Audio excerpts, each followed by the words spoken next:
This mansion was never supposed to survive, built by one of the richest women in America, rejected by the United States government, abandoned while it slowly decayed in silence, and yet it still stands. Behind these gates is not just luxury, but obsession, rejection, and a house that refused to disappear. Mar-a-Lago was offered to the nation, and the nation quietly walked away. Tonight, we're uncovering the dark story of a mansion that outlived its creators, outlasted presidents, and became powerful only after everyone else gave up on it. This is the story of Mar-a-Lago. And what makes this story unsettling is that Mar-a-Lago didn't become disturbing because of scandal. It became disturbing because it survived exactly as it was designed to.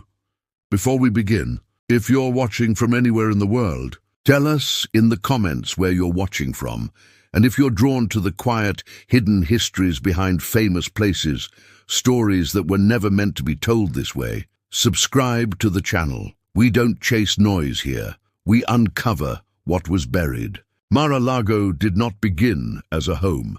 It began as an idea, a dangerous one, an idea born in an era when wealth was not just about money, but about permanence, about leaving something behind that could not be ignored, erased, or forgotten.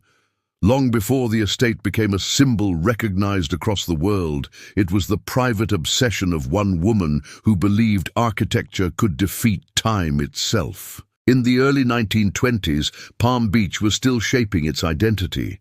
It was exclusive, yes, but fragile, a place where fortunes arrived quickly and vanished just as fast. Most of the grand homes built along the coast followed a pattern, elegant, restrained, designed to impress neighbors without unsettling them. Mar-a-Lago would not follow that rule. It was never meant to blend in. It was meant to dominate. Its creator, Marjorie Merriweather Post, was already one of the wealthiest women in America. Heiress to the posthumous serial fortune, she lived a life surrounded by diplomats, royalty, and industrial titans. Money was no longer the goal. Influence was, legacy was, and above all control over how history would remember her. Post did not commission a mansion to live quietly by the sea. She envisioned something closer to a European palace, transplanted onto American soil.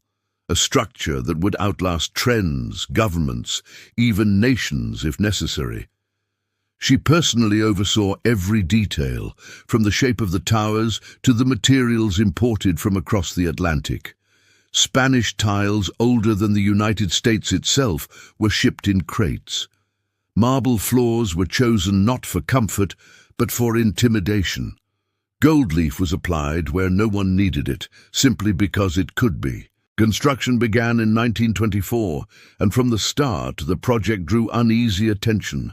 Locals watched as the estate rose higher and heavier than anything around it. Its scale felt excessive, its presence felt deliberate. This was not the home of someone seeking peace. This was the fortress of someone declaring permanence. Mar-a-Lago, sea to lake, stretched from the Atlantic Ocean to Lake Worth, a geographical dominance rarely granted to private citizens. Post insisted on the name as a statement. The estate did not belong to the land belonged to it. Inside, the design bordered on obsession. More than 100 rooms, secret corridors, oversized halls meant for crowds that never quite arrived. Every inch spoke of preparation, as if the house were waiting for something monumental to occur. It was not warm, it was not welcoming. Guests often described it as impressive but uncomfortable, a place where silence lingered too long and footsteps echoed longer than expected. Even Palm Beach society, accustomed to excess, felt unsettled. The estate was admired from a distance, but rarely embraced. It was too large, too ceremonial, too serious. Other mansions hosted parties. Mar-a-Lago hosted expectations. Post herself treated the house less like a residence and more like a stage. Diplomatic events, lavish gatherings, carefully curated encounters, everything felt intentional, measured. Nothing was accidental, nothing was casual. Those invited often sensed they were not there to relax, but to be seen, to witness, to confirm the power of the structure and the woman behind it. Yet beneath the surface grandeur, cracks were already forming. The Florida climate was unforgiving. Salt air crept into stone. Maintenance costs soared beyond reason. The very materials meant to make the estate immortal were slowly being eaten away by the environment. The house demanded constant attention, constant money, constant control. Without it, it would decay rapidly. And perhaps that was the first quiet truth of Mar-a-Lago. It could not exist without dominance. It was not self-sustaining. It required authority to survive. As years passed, Post's personal life changed. Marriages ended. Political climates shifted. The world that had inspired Mar-a-Lago, one of aristocracy and controlled power, was beginning to dissolve. America was moving toward a different future, one less impressed by palaces and more wary of them. Post began to realize something unsettling. For all its beauty, Mar-a-Lago did not belong to the era forming around it. It was an artifact of a mindset that was already fading. A mansion built for a world that no longer wanted to exist. And that realization planted the seed for what would become the estate's first great rejection. Rather than allow Mar-a-Lago to slowly lose relevance, Post made a decision that shocked even her closest associates. She would give the mansion away, not to a museum, not to an institution, but to the United States government itself. Her vision was bold, almost arrogant. Mar-a-Lago would become the Winter White House, a seasonal seat of presidential power, a place where leaders of the free world would walk the same marble floors she had chosen decades earlier. The house would finally fulfill its destiny, not as a private obsession, but as a national symbol. On paper, it sounded logical. In reality, it was a nightmare waiting to happen. What Post did not fully acknowledge, or perhaps refused to, was that Mar-a-Lago had been built to serve one person's will, not a nation's, not a democracy's, and certainly not the practical needs of modern governance. By the time the keys were handed over, the mansion already carried a quiet reputation. Too large, too expensive, too difficult, too demanding. It had been born excessive, and excess always comes with consequences. The government would soon discover that inheriting Mar-a-Lago meant inheriting its problems and its past.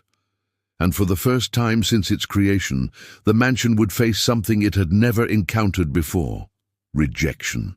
When Marjorie Merriweather Post handed Mar-a-Lago to the United States government, it was not an act of surrender. It was a calculated move. In her mind, the mansion was too important to fade quietly into history. If she could no longer command its future personally, then the nation itself would. Mar-a-Lago would not decay. It would evolve into something larger than any individual. A permanent seat of power, a winter refuge for presidents, a symbol of American authority wrapped in Mediterranean stone. On paper, the arrangement looked generous. The estate was donated in the early 1970s with the expectation that it would serve as a winter White House, a seasonal alternative to Washington, D.C. In theory, it solved several problems at once: warmer weather, diplomatic prestige, and a ready-made palace for global leaders. But the moment the government stepped inside Mar-a-Lago, it became clear that the mansion had never been designed for shared ownership. The first issue was size. What once felt impressive now felt unmanageable. The vast halls required constant staffing. The imported materials demanded specialized care. Salt air, humidity, and coastal storms attacked the structure relentlessly.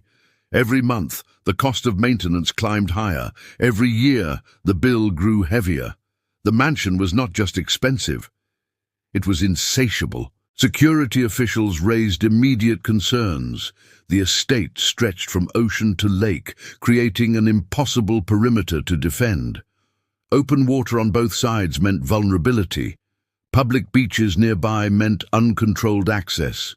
The very geography that had made Mar-a-Lago extraordinary now made it a liability. Protecting a president there would require resources far beyond what anyone had anticipated. Then came the practical realities of modern leadership. Mar-a-Lago was ornate, ceremonial, and rigid. It was built for spectacle, not efficiency. Offices had to be improvised. Communication infrastructure was inadequate. Moving between rooms felt like navigating a museum rather than a working command center. What had once been described as grand now felt obstructive. Quietly, the enthusiasm faded. Presidents visited, staff evaluated, reports were written, and one by one the conclusions became impossible to ignore. Mar-a-Lago was not useful, it was not flexible, and most importantly, it was not worth the cost. Behind closed doors, officials began referring to the estate not as an opportunity, but as a burden. Millions of dollars were being spent each year just to keep the building standing, and for what? The mansion was rarely used. Diplomatic events never fully materialized. The Winter White House remained an idea that could not survive contact with reality. What made the situation more uncomfortable was the silence surrounding it. There was no dramatic rejection, no public condemnation. Instead, Mar-a-Lago was slowly, quietly sidelined. Budgets were trimmed, staff presence reduced, visits became infrequent. The house remained technically owned by the government, but functionally abandoned. It was a rejection without words. By the late 1970s, the truth had become unavoidable. The federal government did not want Mar-a-Lago, not because it lacked beauty, but because it demanded too much.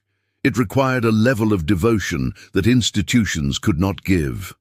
The mansion had been built for control, not compromise, and compromise is the foundation of governance. Eventually, the decision was made to return the property to the Post Foundation. The dream of a winter White House collapsed quietly, almost awkwardly. A building designed to host the most powerful people on Earth had been deemed impractical, inefficient, and unnecessary. The symbolism was devastating. Mar-a-Lago, once envisioned as a national monument, became a reminder of excess, a place so grand that it defeated the very systems meant to sustain it. In Palm Beach, the estate's reputation shifted. It was no longer whispered about as a palace of power, but as a cautionary tale, a mansion even the government could not justify keeping. For years afterward, the house sat in a strange limbo.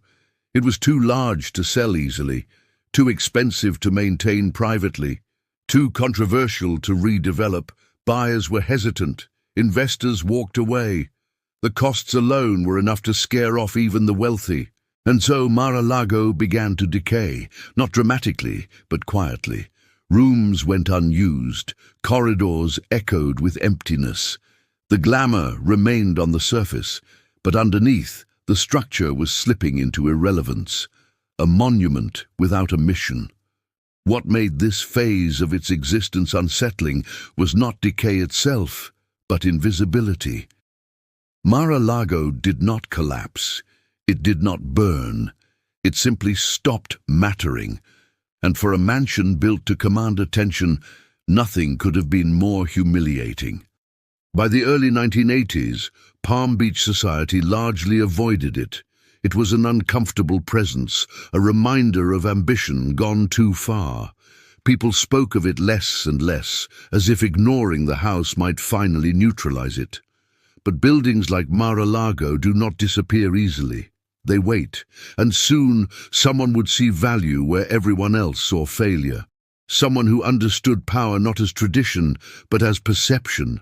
Someone willing to revive a mansion the nation had already walked away from. After the government returned Mar-a-Lago, the mansion entered its most unsettling phase, not because of what happened there, but because of what didn't. No presidents, no diplomats, no grand announcements. The house remained standing, perfectly visible, yet strangely absent from public life. It existed in plain sight but without purpose, A structure built to command attention had become something far more disturbing, ignored. The Post Foundation inherited not just a property, but a problem. The mansion was enormous, aging, and brutally expensive to maintain. Every year, the costs climbed while the relevance sank. Palm Beach real estate was booming, yet Mar-a-Lago resisted value. It was too specific, too symbolic, too heavy with history. Potential buyers toured it with fascination and then walked away. Inside, time slowed. Rooms designed for crowds sat untouched. Chandeliers were cleaned for events that never came. Hallways echoed with the sound of maintenance crews rather than guests. The silence was not peaceful. It was institutional, the kind of silence that follows abandonment rather than rest. Local society shifted its gaze elsewhere. Newer mansions, sleeker designs, quieter wealth, these became the language of Palm Beach. Mar-a-Lago felt like a relic from another era, its Mediterranean towers out of step with modern taste. It wasn't hated. It was worse than that. It was avoided. Rumors filled the void left by absence. Some claimed the mansion was cursed by excess. Others said it was simply a monument to ego, too large to be loved, too expensive to be practical. Stories circulated about entire wings left unused for years, furniture covered and forgotten, rooms that felt frozen in time. Whether true or exaggerated, the effect was the same. The house developed a reputation as a place where ambition went to sleep. What made Mar-a-Lago especially unsettling during this period was how intact it remained. It did not fall into ruins. It did not look abandoned from the outside. The gates were closed, the grounds maintained just enough to keep appearances. From a distance, it still looked powerful. Only those close enough could sense the emptiness behind the facade. In many ways, the mansion became a mirror of the era's discomfort with old power. The aristocratic world that had inspired its creation was fading. America was moving toward efficiency, speed, and subtlety. Mar-a-Lago was none of those things. It was loud in its scale, rigid in its design, unapologetic in its demand for attention. And so it waited. Real estate developers came and went.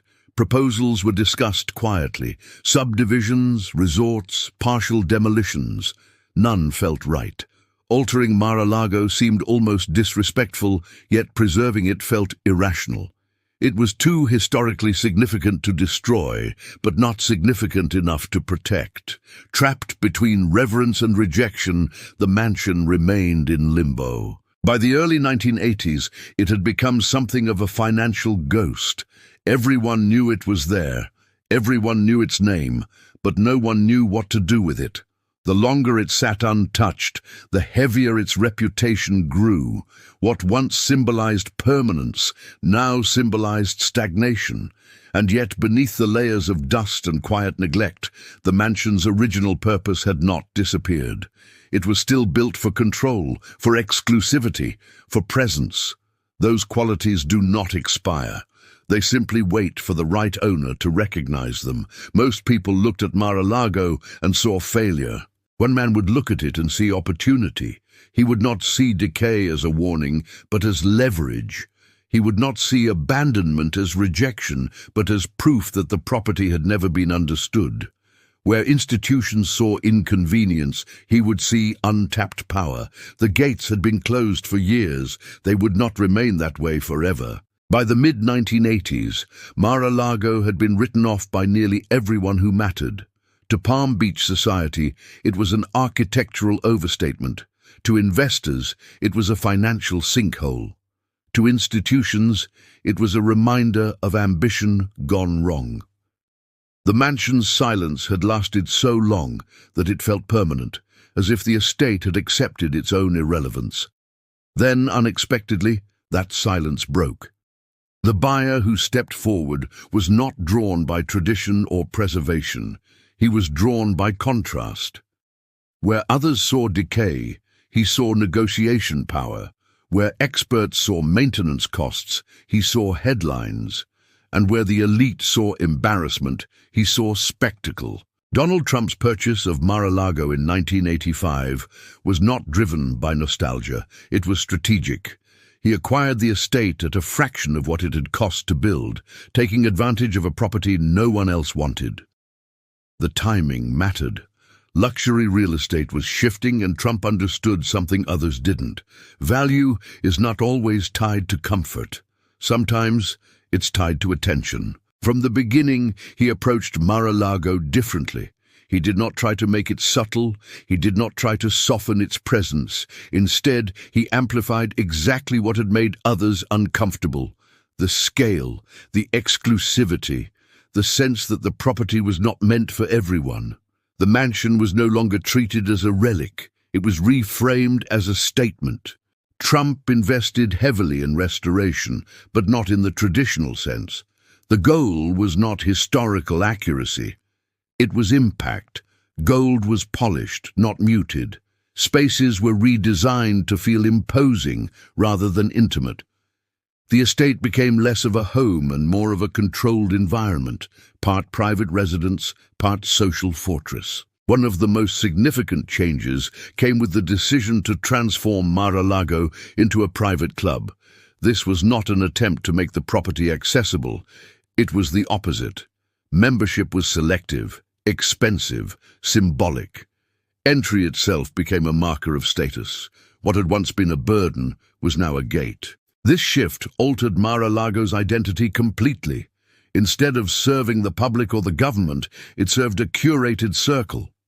Events returned, but they were no longer diplomatic necessities. They were performances, weddings, galas, and gatherings designed to reinforce exclusivity rather than hospitality. In doing so, the mansion finally aligned with its original design. Mar-a-Lago had never been built to belong to the many. It had been built to elevate the few. The years of abandonment now seemed less like failure and more like a pause, a waiting period until someone understood its purpose. Palm Beach society, once dismissive, had to adjust. The house they had ignored was suddenly relevant again. Media attention followed. Curiosity replaced indifference. The estate was no longer a ghost, it was a destination. Yet even in revival, something remained unchanged. The atmosphere of control, the sense that everything inside the gates was deliberate, measured, observed. Mar-a-Lago did not become warmer. It became sharper, more defined, more intentional. In many ways, the mansion achieved what Marjorie Merriweather Post had always wanted, not through national adoption, but through private dominance. It did not become the Winter White House. It became something more ambiguous and perhaps more powerful, a place where influence gathered without obligation. The irony was impossible to ignore. The estate that government institutions had rejected as impractical now thrived precisely because it operated outside them, free from compromise, free from shared ownership, free to exist on its own terms. By the time the transformation was complete, Mar-a-Lago was no longer remembered as a failed gift or a decaying relic. It had been reborn as a symbol, not of tradition, but of resilience through reinvention. And yet, beneath the restoration and renewed attention, the mansion still carried its past. The obsession, the excess, the demand for control, those elements had never left. They had simply found a new host. Mar-a-Lago had survived abandonment, but survival, as history often shows, is not the same as redemption. Mar-a-Lago survived. That much is undeniable. It passed through obsession, rejection, abandonment, and resurrection, a cycle that would have erased most buildings long ago. And yet, for all its restoration and renewed relevance, something about the mansion has never settled. The structure stands immaculate, guarded, admired, but never fully at ease. Even in its most powerful era, Mar-a-Lago carries a quiet tension, as if it remembers everything it was never allowed to become. To understand why the estate still feels wrong, you have to look beyond ownership and into intent. From the beginning, Mar-a-Lago was not built to serve people. It was built to serve an idea: permanence through control, Every phase of its existence reflects that. When Marjorie Merriweather Post created it, the mansion demanded admiration rather than comfort. When the government inherited it, the house resisted compromise, and when it was revived as a private club, it thrived only by narrowing access. At no point was Mar-a-Lago truly communal. It does not adapt, it does not soften, it filters. That is why the estate never fades quietly into the background. Even when nothing is happening inside its gates, it feels active, watched, guarded. The walls are too thick, the grounds too carefully managed, the entry points too controlled. This is not the feeling of hospitality. It is the feeling of exclusion made architectural. Unlike historic estates that become museums or public landmarks, Mar-a-Lago resists transparency. Its history is known, but never fully opened. The past is preserved only where it supports the present narrative. Everything else remains closed off, compartmentalized, carefully curated. The mansion does not invite reflection, it manages perception, and that management is precisely what unsettles people. Buildings often absorb the intentions of those who create them. Over time, they develop a presence shaped not just by events, but by purpose. Mar-a-Lago's purpose has always been singular, to project importance, not warmth, not service, importance. That kind of design leaves a residue. It lingers in the way spaces feel oversized, in the way silence behaves inside large rooms, in the way the estate seems to observe rather than welcome. There is also the unresolved irony of its history. Mar-a-Lago was once offered to the nation and declined. It was deemed impractical, excessive, and unfit for shared responsibility. Yet today, it commands attention far beyond what it ever did as a proposed public space. Not because it changed its nature, but because it embraced it. The mansion did not evolve into something kinder or more useful. It became more itself. That is why it continues to divide opinion. Some see success, others see obsession rewarded, but almost no one sees neutrality. Mar-a-Lago provokes a reaction simply by existing, because it represents a version of power that refuses to apologize or disappear. And perhaps that is the final, unsettling truth. Mar-a-Lago was never haunted by ghosts or scandal in the traditional sense. Its darkness comes from continuity, from the fact that across decades, owners, governments, and cultures changed. But the mansion did not. It remained demanding, it remained selective, it remained indifferent to acceptance. In the end, Mar-a-Lago did not become disturbing because of what happened inside its walls.